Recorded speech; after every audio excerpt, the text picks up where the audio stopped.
Inter అయిపోయింది.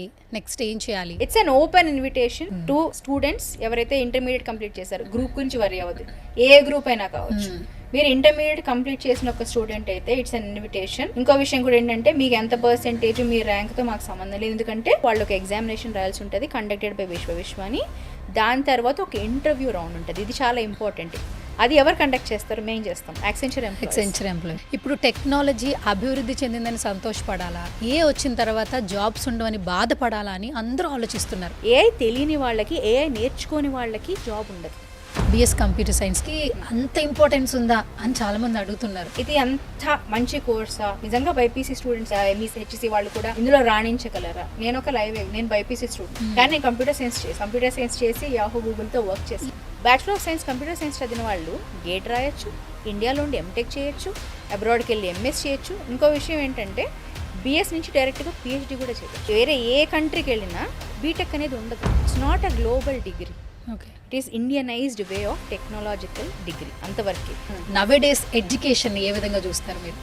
Education system చాలా డ్రాస్టిక్గా change అయింది. ఎందుకైందంటే జనరల్గా అంటుంటారు కదా, క్లైమేట్ కంటే ఫాస్ట్గా చేంజ్ అయిపోతుంది. అది టెక్నాలజీ చేంజ్ అవుతుందంటే ఎడ్యుకేషన్ సిస్టమ్ కూడా చేంజ్ అవ్వాలి. బిఎస్ కంప్యూటర్ సైన్స్ తీసుకుంటే నిజంగానే ఫ్యూచర్ ఉంటుందా? జాబ్ గ్యారంటీ అన్న మాటను మనం బిలీవ్ చేయొచ్చు. ప్లేస్మెంట్ గ్యారంటీ ఉందా? జాబ్ గ్యారంటీ వస్తుందా ఈ కోర్స్ చేస్తే? గ్యారంటీ ఎవరివ్వరండి. ఎవరైనా ఇస్తే కూడా మీరు నమ్మొద్దని చెప్తారు. విశ్వవిశ్వాని కాలేజ్ ఎలాంటి సపోర్ట్ ఇస్తుంది నాలాంటి ఇంటర్ అయిపోయిన స్టూడెంట్స్కి? ఎంత గొప్ప కోర్స్ అయినా యాక్సెసిబిలిటీ అనేది చాలా ఇంపార్టెంట్. అందరూ అన్ని ఫీజులు కట్టే పరిస్థితిలో కూడా ఉండలేకపోవచ్చు. సో అందుకేంటంటే మెరిట్ స్కాలర్షిప్స్ కూడా ఈ ప్రోగ్రాంలో ఆఫర్ చేస్తున్నారు.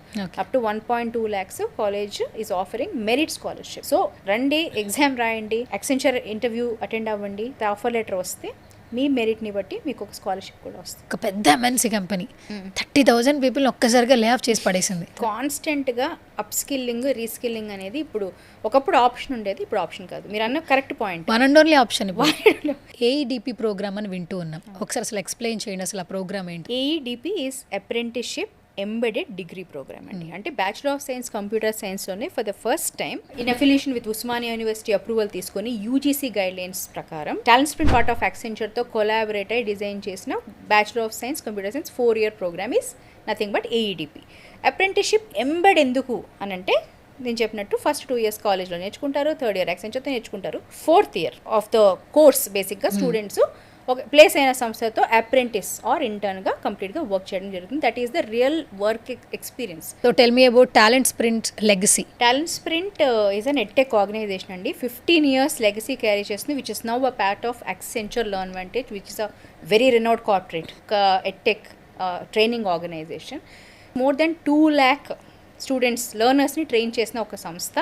హైరింగ్ కంపెనీస్ మోర్ దాన్ 800తో కొలాబరేట్ అయిన ఒక very trusted institution is talent sprint. Parents కూడా ఆలోచిస్తున్నది, మార్నింగ్ లేస్తే మేము చెప్పినా వినట్లేదు, ఆ ఫోన్లోనే ఉంటున్నారు. సో వాళ్ళని గైడ్ చేసే కరెక్ట్ కాలేజ్ ఉండాలి, ఫ్యాకల్టీ ఉండాలని చూస్తున్నారు. మన విశ్వవిద్యాలయంలో ఒక స్టూడెంట్ జాయిన్ అయిన తర్వాత వాళ్ళ మైండ్ సెట్ని ఏ విధంగా మార్చగలరు? Use your phones, use your mobiles, use any technology, but for your so called project, for your skills that are embedded in this course. Learn by doing. అంటే డ్రైవింగ్ నేర్చుకోవాలి అని అంటే పుస్తకాలు చదివితే రాదు కదా, బేసిక్స్ తెలుసుకుంటాం, కానీ ఎప్పుడు వస్తుంది? ప్రాక్టీస్ చేస్తేనే వస్తుంది. ఒక సిమ్యులేటర్ మీద కూర్చొని మనం డ్రైవింగ్ స్కూల్లో ఎలా చేస్తాం, తర్వాత ఒక ఎల్ఎల్ఆర్ తీసుకున్న తర్వాత మనకు డ్రైవర్ అంటే డ్రైవింగ్ తెలిసిన వాళ్ళని పక్కన కూర్చోపెట్టుకొని డ్రైవ్ చేయడం స్టార్ట్ చేస్తే వస్తుంది. Same like swimming. ఇవన్నీ స్కిల్స్. అందుకే అంటాం డ్రైవింగ్, స్విమ్మింగ్, ఇవన్నీ స్కిల్స్ అని ఎందుకు అంటున్నారు? ఇందుకే ఎన్నిటికీ. ఎందుకంటే ప్రాక్టికల్గా చేస్తేనే వస్తుంది. So learning by doing. రూరల్లో ఉన్నటువంటి పిల్లలు వాళ్ళ ఫ్యామిలీ బ్యాక్గ్రౌండ్ వల్ల తెలుగు మీడియం చదువుతున్నారు.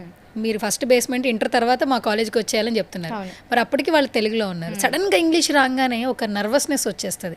I was one of the students. యాక్చువల్గా నేను ఇంటర్మీడియట్ కూడా తెలుగులోనే చదివాను. మై ఫస్ట్ ఇంగ్లీష్ మీడియంలో నేను స్టార్ట్ చేసింది నేను ఇంటర్మీడియట్ తర్వాత. Okay, so I know the pain అనమాట. మీరు అడుగుతుంటే నాకు గుర్తొస్తుంది మొత్తం అనమాట. సో day 1 నుంచి ఏంటంటే సపరేట్గా కమ్యూనికేషన్, కార్పొరేట్ ఎటికేట్ మిక్స్ అయ్యేలాగా మనకి స్పెసిఫిక్గా ఒక కరికులంలో ఒక స్పేస్ క్రియేట్ చేశాం. Professional BS program. ఇది కేవలం డిగ్రీ కాదు, మీ ఫ్యూచర్ కెరీర్ కి డైరెక్ట్ గేట్వే. పూర్తి వివరాలకు వెంటనే స్క్రీన్ పై కనిపిస్తున్న నంబర్స్ కి కాల్ చేయండి.